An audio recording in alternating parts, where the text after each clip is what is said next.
அடுத்து முகமது நியாஸ் இலங்கை என்ன கேட்குறாருன்னு கேட்டால், லா சஹ்ம ஃபில் இஸ்லாமி லிமல்லா சலாத்தலஹு, தொழாதவருக்கு இஸ்லாத்தில் எந்த பங்கும் இல்லை என்று பஸார் என்ற நூலில் வரக்கூடிய இந்த ஹதீஸ் சரிதானா?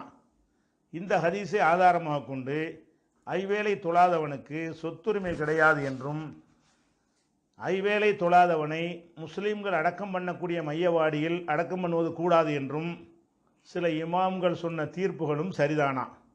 இத்தகையவர்களுக்கு ஜனாசா தொழுகை கூடாது, அவர்களை திருமணம் செய்யக்கூடாது, அவர்கள் அறுத்ததை சாப்பிடக்கூடாது, இறை நிராகரிப்பாளர்களுக்கு என்ன சட்டமோ அது இவர்களுக்கும் பொருந்தும் என்று சவுதியின் அறிஞர் அப்துல்லா பின் பாஸ் என்னும் அறிஞர் தீர்ப்பளித்துள்ளார். இதெல்லாம் சரியா கேட்குறாங்க. இதில் என்னன்னு கேட்டால், ஒரு ஹதீஸை வச்சு கேட்குறாங்க, யார் தொழுகை இல்லையோ அவருக்கு இஸ்லாத்தில் எந்த பங்கும் இல்லை என்கிற ஒரு ஹதீஸை வச்சு இது சரியான்னு கேட்குறாங்க. இந்த ஹதீஸ் சரியில்லை. ஃபஸ்ட்டு இந்த ஹதீஸ் யார் தொழுகை இல்லையோ அவருக்கு இஸ்லாத்தில் எந்த பங்கும் இல்லைன்ற பஸாரில் வருது இல்லையா, அந்த ஹதீஸில் அப்துல்லா இப்னு சயீத் என்கிற ஒரு அறிவிப்பாளர் அவங்க வாப்பா வழியாக அறிவிக்கிறார். அவங்க வாப்பா அபு ஹுரைரா வழியாக அறிவிக்கிறார். இந்த அப்துல்லா இப்னு சயீத் என்பவர் கத அஜ்மவு அலா லூஃபி, இவரை பலவீனமானவர் என்று ஏகமனதான முடிவெடுத்திருக்கிறார்கள். சில ஆட்கள் விஷயத்தில் ரெண்டு கருத்தாக சொல்லுவாங்க, நம்ம அனலைஸ் பண்ணி ஒரு முடிவுக்கு வருவோம். இவருக்கு எப்படின்னு கேட்டால், ஒவ்வொரு அறிஞருமே இவரை பார்த்து பலவீனன்றாங்க. அவ்வளோக்கு ஃபேமஸான ஆள் பலவீனத்தில். கத அஜிமவு அலா லோஃபிஹி, இவர் பலவீனமான ஆள் என்று எல்லாரும் முடிவெடுத்துட்டாங்க. ஆமத்துமா அருவிஹி ஹைர் மஹ்பூலின், இவர் அறிவிக்கிற அநேகமான விஷயங்கள் அது பாதுகாக்கப்பட்ட ஹதீஸ் கிடையாது, இப்படியான விமர்சனத்துக்கு உள்ள ஒரு ஆளாக இருக்கிறாருனால இந்த ஹதீஸை வைத்து இப்படியான சட்டங்கள் சொல்வார்களே, ஆனால் இந்த ஹதீஸை சரியில்லை. அதனால் அந்த வாதம் அடிபட்டு போயிடும். ஆனாலும் வேறு ஆதாரங்கள் இருக்கிறது, அந்த ஆதாரங்களை வைத்து இப்படி வாதம் பண்ணுறாங்க. இதை வச்சு அவங்க வாதம் பண்ணுறாங்க எனக்கு தெரியல. வேறு சில ஆதாரங்களை வைத்து இந்த மாதிரிலாம் சொல்கிறாங்க. எந்த மாதிரி சொல்கிறாங்க? முதல் அந்த ஆதாரங்களை பாருங்கள். இது பலவீனமான ஹதீஸாக இருந்தாலும் முஸ்லீமில் ஒரு ஹதீஸ் இருக்குது, இன்ன பைனர் ரஜுலி ஓ பைன ஷிர்கு ஒல் குஃப்ரி தர்குசலா, ஒரு மனிதனுக்கும் ஷிர்க்குக்கும் குஃபருக்கும் மத்தியில் உள்ள வித்தியாசம் என்னவென்று கேட்டால் தொழுகையை விடுவது தான்.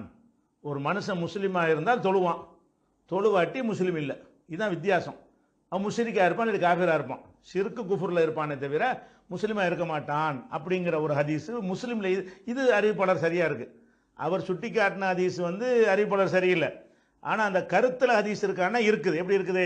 ஒரு முஸ்லீமுக்கும் முஸ்லீம் அல்லாத வித்தியாசமே என்னது? தொழுகை தான். இந்த ஹதீஸ் படி பார்த்தீங்கன்னா அவர் சொன்னதெல்லாம் அதில் வரும். என்ன வரும்?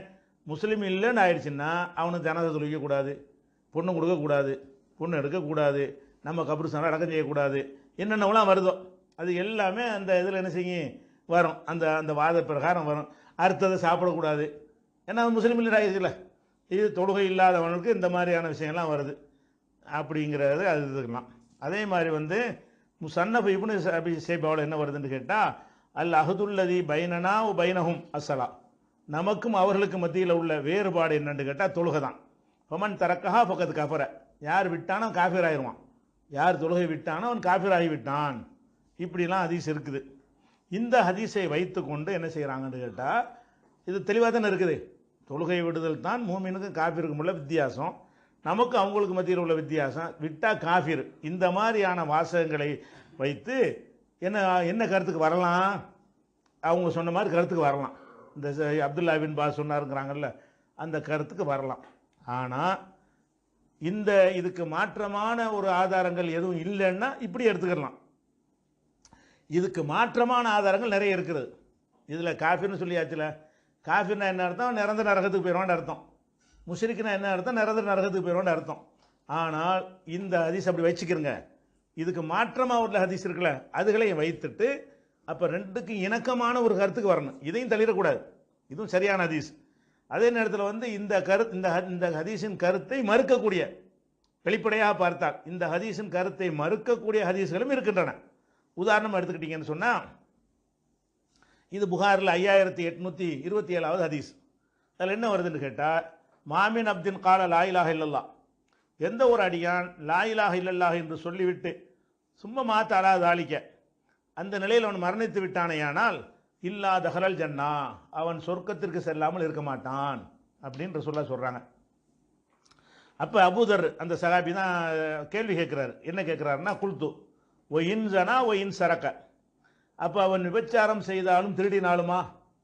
அதாவது லா இலாஹ இல்லல்லாஹ் சொன்னால் சொர்க்கத்துக்கு போயிடுவாங்கிறீங்க, லா இலாஹ இல்லல்லாஹ் சொல்லிட்டான் ஆனால் திருடுறான், லா இலாஹ இல்லல்லாஹ் சொல்லிட்டான் விசாரம் பண்ணிட்டான் அப்படின்னு சொல்லி நான் கேட்டேங்கிறாரு. அபூதர் சொல்கிறாரு குல்து ஒ இன் ஜனா ஒ இன் சரக், அவன் விபச்சாரம் செய்தான் திருடினாலுமா அப்படின்னோடனே கால ரசூலுல்லாஹ் சொல்கிறாங்க ஒ இன் ஜனா ஒ இன் சர, ஆமாம் திருடினாலும் தான் விசாரம் செஞ்சாருந்தாண்டு. இது அவருக்கு ஏற்றுக்கிற முடியல. திருப்பி கேட்குறாரு. ரசூலுல்லாஹ் நம்ம சொன்ன விலங்கல போல இருக்கு, நம்ம கேள்வி காதல் உள்ளவங்க வேற என்னமோ சொல்கிற அப்படி தெரியுது அப்படி நினைத்து கொண்டு கொடுத்து நான் திருப்பி கேட்டேன் ஒயின் சனா ஒயின் சரக்க, என்னங்க விபச்சாரம் செஞ்சாலும் திருடினாலுமா அதுக்குமா சொல்கிறீங்க அப்படின்னு திருப்பி கேட்குறாரு.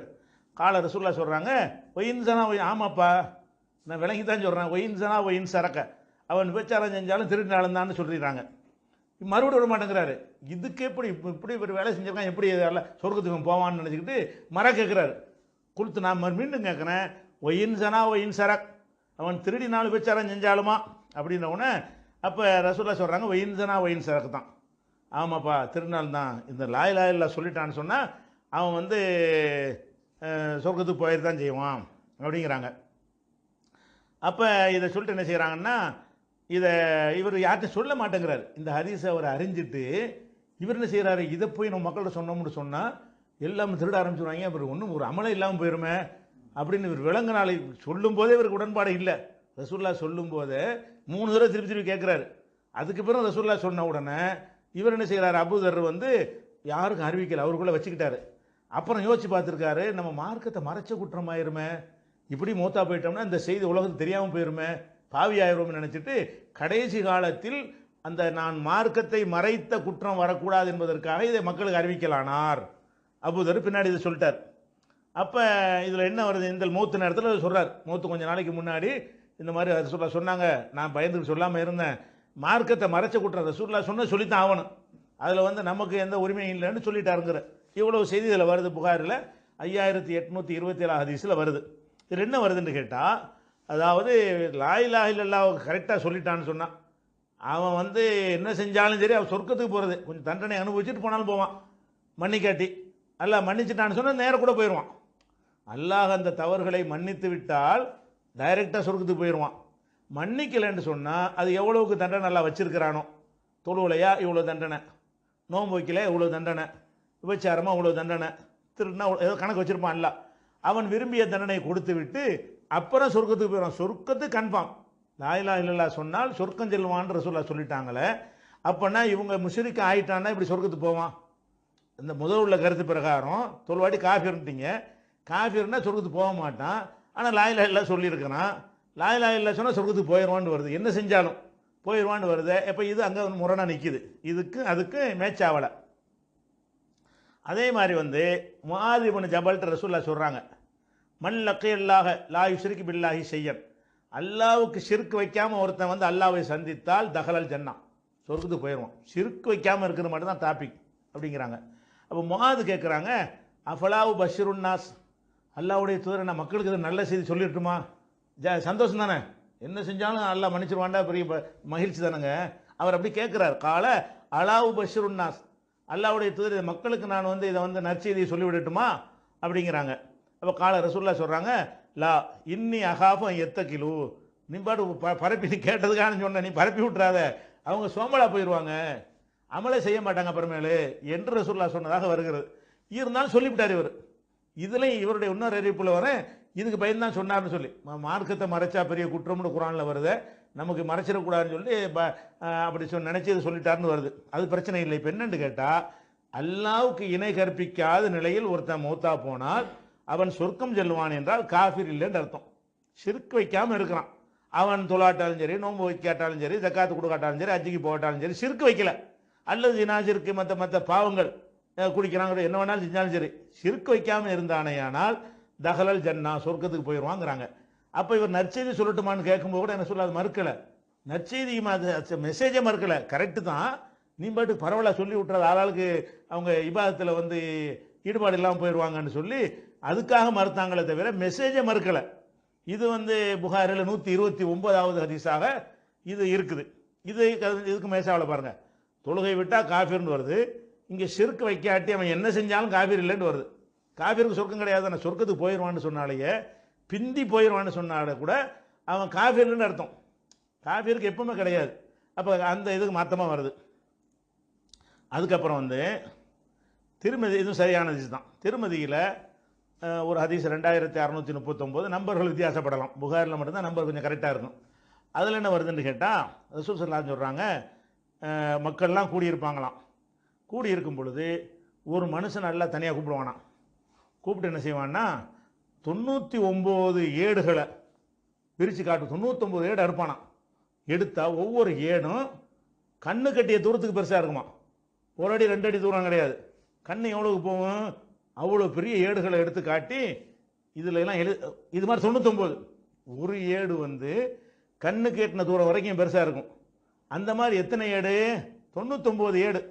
இந்த 99 ஏடுகளையும் காட்டி எல்லாம் செய்வான்னு கேட்டால், துன்கிரு மின்ஹாதா செய்யன், ஏன்பா இதில் எதையா நீ மறுக்கிறியா? இந்த 99 ஏட்டில் நீ செஞ்ச அக்கிரமங்கள்லாம் எழுதியிருக்குது, இதெல்லாம் எதாவது மறுக்கிறியா? அவனுடைய செயல்களுடைய பதிவேடு தான் அது. ஒன்று கண் பார்வைப்படுற அளவுக்கு 99 ஏடு. அவன் என்ன அலமக கத்தபத்தியில் ஹாஃபிலும், அல்லது என்னுடைய எழுத்தர்கள் உனக்கு அநியாயம் செஞ்சிட்டாங்களா, நீ ஏதாவது மறுக்கிறியா? அல்லது இந்த கிராமன் காத்திபின் இருக்காங்களா எழுதுறவங்க, அவங்க ஏதாவது மிஸ்டேக் பண்ணிட்டாங்க, உனக்கு அநியாயம் பண்ணிட்டாங்களான்னு அவன்கிட்ட எல்லாம் கேட்பான் அந்த மனுஷன்ட்ட. அவன் என்ன செய்வான், லா யாரபி இல்லை யாரபி, கரெக்டு தான் அது. அப்போ எல்லாம் திருப்பி கேட்டான், அப்பளக்க உதிரும், இவ்வளோ செஞ்சுருக்கிறிய, இது செஞ்சதற்கு ஏதாவது நியாயமான காரணம் ஏதாவது ஒன்றை இருக்குதா? ஏதாவது இதனால தப்பு செஞ்சுட்டேன், அதனால ஏதாவது இருக்கான்னு கேட்கான், உதிர் இருக்கான்னு கேட்பான். அப்போ அவன் லா யாரபி, அதெல்லாம் இல்லை, நான் தப்பு தான் செஞ்சுட்டேன், சமாதானம்லாம் சொல்ல இயலாது அப்படின்னு நான் மறுத்துருவான். அப்போ அல்லாஹ் சொல்லுவானா, இல்லை, இன்னலக்க ஐந்தனா ஹசனத்தன், என்னிடத்தில் உன் கணக்கில் ஒரு நன்மை இருக்கிறது, நீ இல்லைங்கிற ஒரு நன்மை உன் கணக்கில் ஒன்று இருக்குது. இப்போ ஒரே ஒரு நன்மை இருக்கிறது, அதுக்கு நான் அநீதி செய்ய மாட்டேன் அப்படின்னு சொல்லிட்டு அந்த துண்டு சீட்டை எடுக்க சொல்லுவானா. அவன் சீட்டு இதெல்லாம் மைல் கணக்கு உள்ள ஏடு. ஒரு பேப்பர் எடுத்து காட்டி, இங்கே பாரு, இந்த இது ஒன்று இருக்குது, ஒரு கணக்கு உன் கணக்கில் வரவாக இருக்குது, அதில் என்ன இருக்குன்னு கேட்டால், அஷ்ஹது அல்லா இலாஹ இல்லல்லாஹ் வ அஷ்ஹது அன்ன முஹம்மதன் அப்துஹு வ ரசூலுஹுன்னு இருக்கும். அவ்வளோதான் இருக்கும். இதை நீ கரெக்டாக இருந்திருக்கிற. இந்த லா இலாஹ இல்லல்லாஹ்ங்கிற கொள்கையிலையும் முகமது ரசூலுல்லாஹ்வுக்கும் கரெக்டாக இருந்திருக்க பாரு, அது மட்டும் ஒரு நன்மைன்னு ஒன்று இருக்குது. பாக்கி ஒன்றுமே நீ நல்லா செய்யலை. எல்லாம் ஏடு, மைல் கணக்கான ஏடுகளில் பாவம், இது ஒன்று தான்ப்பா இருக்குது அப்படின்னு சொன்னோன்னே அவன் கேட்பானா, அல்லாவே இந்த இந்த ஒரு சீட்டு இந்த 99 ஏட்டுக்கு எப்படி நிகராகும், இதை கொண்டு நான் என்ன செய்யறது? அவன் கேட்பானா, இது சின்ன ஒரு சீட்டு, நீ 99 ஏடுகளை விரித்து காட்டியிருக்கிற, இதுக்கு எப்படி மேட்ச் ஆகுண்டவுடனே அல்லா என்ன செய்வான், அதை அந்த 99 ஏட்டையும் ஒரு தட்டில் வச்சு இந்த ஒரு சீட்டையும் ஒரு தட்டில் வைப்பான், இது கணத்து விடும். இது நினைக்கிறேன் அதை மிஞ்சிடும். மிஞ்சின உடனே ஏன்னு கேட்டால் அல்லாவுடைய கரெக்டாக அவன் நம்பி இருக்கிறான்ல, அதுக்கு ஈக்குவலாக எதுவும் ஆகாது என்று சொல்லி ஓடா சொர்க்கத்துக்கு அனுப்பி விட்ருவான். மும்பிட்டு செஞ்சுருக்கிறான், எல்லாமே பாவம். அப்போ அது எப்படின்னா கண்ணுக்கு எட்டிய தூரம் வரைக்கும் ஒவ்வொரு ஏடும் இருக்குது, 99 ஏடு இருக்கிறது. அவன் கருணையாளன் என்ன பண்ணுறான்னு கேட்டால், இதில் அவன் கரெக்டாக லா இலாஹ இல்லல்லாஹ்வுல முஹம்மது ரசூலுல்லாஹ் கரெக்டாக இருந்தான், கொள்கையில் கரெக்டாக இருந்தான் என்று அல்லாஹ் என்ன செய்கிறான், அவனை சொர்க்கத்துக்கு அனுப்பிடுவான்னு சொல்லிட்டு இது திருமதியில் உள்ள ஹதீஸ் இருக்குது. அப்போ இதில் என்ன வழங்குதுன்னு கேட்டால், இதில் தொழுகை விட்டதுக்கு தானே செய்யும், இது ஒன்று தானே இருக்குது, இது ஒன்று தான் இருக்குன்னு என்ன அர்த்தம்? தொழுகை இல்லைன்னு அர்த்தம், நோன்பு இல்லைன்னு அர்த்தம், ஜக்காத்து இல்லைன்னு அர்த்தம், ஒன்றுமே இல்லையே, ஒன்றுமே இல்லாமல் போயிடுறான சொர்க்கத்துக்கு. அப்போ காஃபிர் ஆயிடுவாங்கிற அந்த விஷயம் இந்த விஷயத்தோட முரணாக இருக்குது. இதையும் நம்ம பார்க்க வேண்டியிருக்குது. அதுக்கப்புறம் முஸ்னத் அஹ்மதுல இதுவும் சரியான ஹதீஸ் தான். அப்போ என்ன வருதுன்னு கேட்டால், அல் ஹசனத்து பி அஷ்ரி அம்சாலிஹா, நன்மையை ஒருத்தன் செஞ்சான்னு சொன்னால் 1க்கு 10 கொடுப்பேன் அப்படி நல்லா சொல்கிறேன். ஒரு செய்யத்து விவாகிதா, தீமையை செஞ்சான்னு கேட்டால் 1க்கு 1 தான் அவ ஆகிப்பிடுவேன், இல்லாட்டி மன்னிக்கவும் செஞ்சிருவேன். தீமையை செஞ்சால் ஒரு தீமைக்கு 1, அது கூட இல்லாமல் ஆக்கிடுவேன் என்று எல்லாம் சொல்லிடுவான். உழவு லக்கீ தனி பி குராபில் இருந்து ஹத்தாயா, இந்த பூமி நிறைய பாவங்களோடு நீ என்னை சந்திக்க மாலம் துஷரிக்கு பி, எனக்கு இணை கற்பிக்காமல் பூமி நிறைய, இந்த பூமி அளவுக்கு பாவம், இந்த பூமி அளவுக்குன்னா என்ன கணக்கு, இந்த 99 ஏட்டனோட பெருசு, இந்த பூமி அளவுக்கு பெரிய பாவத்தை மூட்டை சுமந்துக்கிட்டு வர்ற, அப்படி நீ என்னிடத்தில் வந்தாயானால் லக்கீ துக்கபி குராபிகா மகபிரா, நான் பூமி நிறைய மன்னிப்போடு உன்னை சந்திப்பேன். நீ பூமி நிறைய பாவத்தோடு என்னை சந்தித்தால் பூமி நிறையும் அளவுக்கு மன்னிப்போடு உன்னை நான் சந்திப்பேன் என்று அல்லாஹ் சொல்லிடுறான். அப்போ இது என்ன விளங்குதுன்னு கேட்டால், இப்போ மன்னிப்பு என்பது அவனுடைய மன்னிப்பு எல்லாத்தையும் மிஞ்சினது. ஆனால் இவன்கிட்ட என்ன இருக்குது? ஒன்றுமே இல்லை. சிறுக்கு வைக்காமல் வர்றான், அவ்வளோதான். சிறுக்கு வைக்காமல் சில அமல்களை செய்துன்னு அங்கே வரல. சிறுக்கு வைக்காமல் மட்டும் நீ வர்ற. பாவம் எவ்வளவு பெரிய பூமி அளவுக்கு பாவம். அப்போ அதில் தொழுகை நோம்பு எல்லாம் தான் அடங்கும். தொழுகை விட்டது நோம்பு விட்டது எல்லாம் தான் அடங்கும். எல்லாம் பாவம், செஞ்சதெல்லாம் பாவம். அப்படியான ஒரு நிலையில் நீ வந்தாயானால் நான் பூமி நிறைய மன்னிப்பு கொண்டு வருவாருவேன். நீ பூமி நிறைய பாவத்தை கொண்டு வருவ, நான் பூமி நிறைய மன்னிப்பு கொண்டு வந்து பேலன்ஸ் ஆகி போயிடும், ஒன்றும் செய்யலைன்னா இருப்படாது. அப்படி கொண்டு வருவேன் அல்லாஹ் சொல்வதாக அந்த ஹதீஸ் இருக்கிறது. அப்போ என்ன விளங்குதுன்னு கேட்டால், அந்த தொழுகை விட்டால் காஃபிருங்கிறது இருக்குல்ல, அது வந்து அதில் நேரடி அர்த்தத்தில் வரல. ஒரு எச்சரிக்கைக்கு சொல்லுவோம்ல, அது எப்படி நம்ம புரிஞ்சுக்கணும்னு, இதுவும் ஹதீஸ் தான், அதுவும் ஹதீஸ் தான். எது எவ்வளவு தப்பு செஞ்சாலும் மன்னிச்சு கடைசியில் சொர்க்கத்துக்கு போயிடுவான் என்பதும் ஹதீஸ் தான். தொழுகை உள்பட, நோம்பு உள்பட. அப்போ எல்லாத்துக்குமே மன்னித்து அல்லாஹ் நாடினால் சொன்ன மன்னிக்காட்டா கூட சொர்க்கத்துக்கு போயிடுவான். சொர்க்கத்துக்கு போயிடுவான் என்று சொன்னால் காஃபிர் ஆகுமா? நரகத்துக்கு போயிட்டு சொர்க்கத்துக்கு போகட்டும், நரகத்தை அனுபவிச்சிருக்கணும், சொர்க்கத்துக்கு போகட்டும். காஃபிர் ஆனானா சொர்க்கத்துக்கு போக முடியாத, இவன் சொர்க்கத்துக்கு போயிடுறானே. அப்போ நேரடியாக அவன் சொர்க்கத்துக்கு போனாலும் அப்போ அந்த தொழுகையை விட்டதுக்கு அவன் காஃபிர் ஆகலை. தண்டனை அனுபவிச்சுட்டு போனாலும் தண்டனை அனுபவிச்சு பாவாண்டு ஆகுதே தவிர காஃபிர் ஆகலவன். அப்போ காஃபிர் ஆகிவிட்டான்ங்கிற அர்த்தத்தில் அதை செய்ய முடியாதுன்னு இதெல்லாம் காட்டுது. அப்போ எப்படி நம்ம இதை விளங்கிக் கொள்வது என்றால், இந்த காஃபிருங்கிற வார்த்தை வந்து நேரடி அர்த்தத்துலையும் வருது. அதே நேரத்தில் வந்துட்டு வேறு இலக்கியமான அர்த்தம் இருக்குல்ல, நன்றி கெட்டவன். கஃபரங்கிற வார்த்தைக்கு நன்றி கெட்டவன்கிற அர்த்தமும் இருக்கிறது. நன்றி அல்லாவுக்கு தொழாமல் நன்றி கெட்டதான் தானே. எப்படின்னு கேட்டால் இப்படி ஒன்று வருது வைங்களேன். புகாரில் வந்து ஒரு ஹதீஸ் இருக்குது, லா தருகபு ஆபாயிக்கும், உங்களுடைய தந்தைமார்களை புறக்கணிச்சிடாதீங்க. உங்கள் வாப்பா அப்துல் கார் வாப்பாவாக இருக்கும்போது அவரால் வாப்பான்னு சொல்ல மாட்டேனா அப்படிங்கக்கூடாது. அவர் என்னவா இருந்தாலும் வாப்பா அவர் தான் வாப்பா. ஒரு மனிதனுக்கு தந்தைன்னு ஒருத்தர் வந்துட்டா, அவர் காஃபிராக இருந்தாலும் சரி, வழிகட்டவராக இருந்தாலும் சரி, கொடுங்கோலனாக இருந்தாலும் சரி, அதை மாறுமா? அது வந்து அல்லாஹ் ஏற்படுத்தின உறவு, அதை நீங்கள் புறக்கணிச்சிடாதீங்க. ஃபமன் ரகிபான் நபிஹி, தகப்பனை அவன் புறக்கணிக்கிறானோ ஃபஹுவ குஃபுருன், அது காஃபிர், அவன் காஃபிருன்னு வருது. ஒருத்தன் வந்து அப்பனே இல்லைங்கிறான் காஃபிர், அந்த அர்த்தம் அதுக்கு. இங்கேயும் குஃப்ரு தான் வருது. இந்த குஃப்ருங்கிற வார்த்தை வந்த உடனே நம்ம நினைச்சிடக்கூடாது காஃபிர் அந்த அந்த இஸ்லாமிய வட்டத்தில் சேர்க்கக்கூடாது. அந்த அர்த்தம் வைப்பதாக இருந்தால் இதுக்கு என்ன அர்த்தம் வைக்கிறது? தகப்பனை ஒருத்தர் என்ன செய்யறான், நீ என் அப்பனே இல்லைன்ட்டான், கோவத்தில் சண்டையில் வாப்பாக்கும் அவனுக்கு சண்டை என்ன செஞ்சிட்டான், இனிமேல் நீ எனக்கு அப்பா இல்லைன்ட்டான், இவன் காஃபிர்னு வருது. காஃபிர்னு என்ன அர்த்தம்? காஃபிர் இவன் அப்பா இல்லைன்னு சொன்னால் குற்றம், அது ஒரு விஷயம். அதனால இவனுக்கு ஜனாசா தொழுவிக்க மாட்டீங்களா, இவனுக்கு வந்து அறுத்து சாப்பிட மாட்டீங்களா, இவனுக்கு தான் அந்த காஃபிருங்கிற வார்த்தை வருது. இதுக்கு என்ன வியாக்கியானம் செய்வாங்க? இது வந்து நன்றி கெட்டதானோ, அவன் தானே பெற்று வளர்த்துருக்கிறான், நன்றி கெட்டு போய் மறுக்கிறீடான்னு அந்த அர்த்தம் தான் இதுக்கு தவிர இது வந்து அந்த இறை மறுப்புன்ற அர்த்தம் இருக்குத அந்த குஃபுர் கிடையாது. குஃபுருக்கு ரெண்டு அர்த்தம் இருக்குது, அப்படி அர்த்தத்தில் ஹதீஸில் வருதுன்னு சொல்லி வியாக்கியானம் கொடுக்குறாங்க. இது அங்கேயும் கொடுங்க, இந்த இடத்துல கொடுக்குற வியாக்கியானத்து மாதிரி அங்கேயும் கொடுக்குற. நம்மள ஊழல் ஹதீஸ் எதிராக வந்திருக்குல்ல. அப்போ காஃபிர் ஆயிரமாண்டா என்ன அர்த்தம்னு கேட்டால் நன்றி கெட்டவன், அது ஒரு கெட்ட செயல், அது துரோகம், அல்லாஹ்வுக்கு செய்கிற துரோகம், அது தொழுகை விடக்கூடாது அப்படி சொல்லலாமே தவிர இஸ்லாத்தை விட்டு வெளியேறிட்டான்ங்கிற அர்த்தத்தில் சொல்லவே கூடாது. சொன்னால் இதெல்லாம் இந்த இதெல்லாம் என்ன செய்யறது, அல்லாஹ்வுடைய மன்னிப்புடைய வாசல்லாம் என்ன எப்படி நம்ம அடைக்கிறது அப்படிங்கிற ஒரு அர்த்தம்னு பார்த்துக்கணும். அதே மாதிரி வந்து ரெண்டு விஷயம் மனிதர்கள் செய்கிறாங்க, முஸ்லீமில் வரக்கூடிய ஹதீஸ் இது. அந்த ரெண்டுமே வந்து குஃபுராக இருக்கிறது. ஒன்று என்னன்னு கேட்டால், பரம்பரையை வந்து குத்தி காட்டுறது. ஒரு மனுஷன் அவன் செஞ்ச செயலை பற்றி குத்தி காட்டினா அது விமர்சனம்னு எடுத்துக்கொள்ளலாம், அதுவும் தப்பு தான். அதே நேரத்தில் அவன் பரம்பரையில் எவனாவது செஞ்சுருப்பான், அதை வந்து இவனோட சேர்க்கறது. இவனுடைய முப்பாட்டங்காலத்தில் வந்து எங்களுக்கு நீ கோழி திருநாள் தானடா, அந்த பரம்பரை தானடாங்கிறது. கோழி அவன் பாட்டம் திருநா இவன் என்ன செய்வான், ஏதோ ஒன்று செஞ்சிருப்பான்னு வைங்களேன். அல்ல உங்கள் தாத்தா வந்து யாரோ பொம்பளை எடுத்து ஓடி இருப்பார், நீங்கள் தெரியாதவங்கள அப்படிங்கிறது. இவனா செஞ்சாத ஒரு மனுஷனை குறை சொல்லும் பொழுது அவனுடைய செயலை சொல்லணுமே தவிர அவன் பாட்டன் முப்பாட்டன் ஏதாவது செஞ்சிருப்பானே அதை வைத்து இவனை குறை சொல்வது என்பது குஃபுரு. இது குஃபுரா? இது குஃபுர்னு அவங்க சொல்லுவாங்களா? குஃபுருனா இறை மறுப்பா, நிரந்தர நரகமா, இது மன்னிப்பே இல்லையா இதுக்கு? அப்போ ரசூலா என்ன செய்கிறாங்கன்னு கேட்டால் ரெண்டு விஷயம் இருக்கிறது, அந்த ரெண்டுமே குஃபுரு.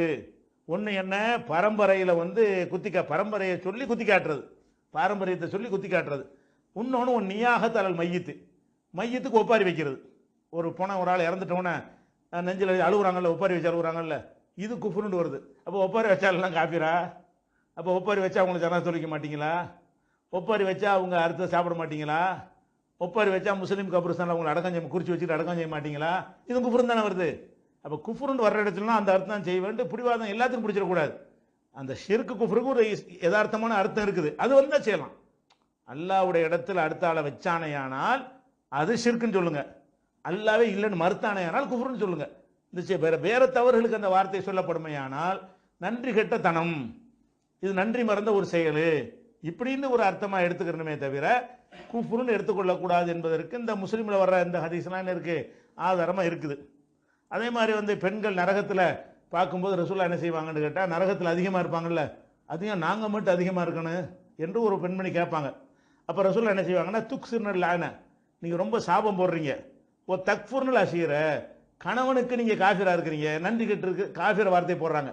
தக்ஃபுர்னல் அஷீர, கணவனுக்கு நீங்கள் நன்றி மறக்கிறீர்கள். நன்றி மறக்கிறதுக்கு என்ன வார்த்தையை போடுறாங்கன்னா தக்குஃபுர்ன, குஃப்ரு, கணவனுக்கு காஃபிரா இருக்கிறீங்கிறாங்க. அப்போ இந்த காஃபிருங்கிற வார்த்தைக்கு அந்த மார்க்கத்தில் ஒரு அர்த்தம் இருக்குது. அந்த அர்த்தம் எல்லா இடத்துலையும் கொடுத்துடக்கூடாது. அந்த அல்லாஹ் மறுக்கிற மாதிரி வந்தால், அல்லாவது குல்லாவதுங்கிறான், அவனை காஃபிர்னு சொல்லிட்டு போங்க. அல்லாஹ் சொன்னாலும் கேட்க முடியாதாங்கிறான், அவனை காஃபிர்னு சொல்லுங்க. நான் அல்லாஹ் வணங்குவேன் அவரை வணங்குவேங்கிறான், அவனை முஸ்லிம்னு சொல்லுங்க. இப்படி இல்லாமல் சில கட்டளைகளை மீறுகிறான், சில பாவங்களை செய்கிறான், சில வணக்கத்தை விடுகிறான், இதுக்கெல்லாம் காஃபிர் சொல்லக்கூடாது, வேற அர்த்தம் அது. அதுவும் குற்றம் தான், அது குற்றம், அது அவன் செஞ்சிருக்க கூடாது. ஆனால் நிரந்தர நரகமாயிருமா அப்படிங்கிற அடிப்படையில் என்ன செய்யணும், இது தொழுகையை விட்டவன் காஃபிரான்னு சொல்லி ஒரு ஆர்டிக்கல் இருக்கிறது, விரிவாக அந்த ஆதாரங்கள்லாம் போட்டு இருக்கிறது. அந்த ஆர்டிக்கல் உங்களுக்கு நைட் இன்ஷா அல்லாஹ் அதை போட்டு விட்டுருவோம்.